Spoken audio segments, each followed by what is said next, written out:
Today I'm going to show you how to stop WhatsApp from automatically saving photos and videos to your iPhone's gallery. If you're looking to free up some space or keep your gallery organized, this is the video for you, so let's dive right in. First, open the WhatsApp on your iPhone, go to Settings at the bottom of the screen. Now from there, select on Chats.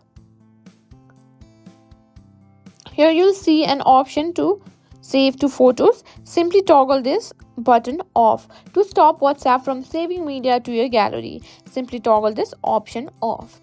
Now if you want to manage media saving for specific chats, go back to the main chat list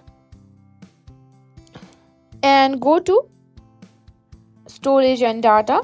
Here you can find manage storage. You can simply choose whichever chat you want to save for. For example, let me choose this one. Select and delete. This is how you can choose to save data for the individual chats. Once you've made those changes, WhatsApp will no longer save photos and videos to your iPhone's gallery automatically.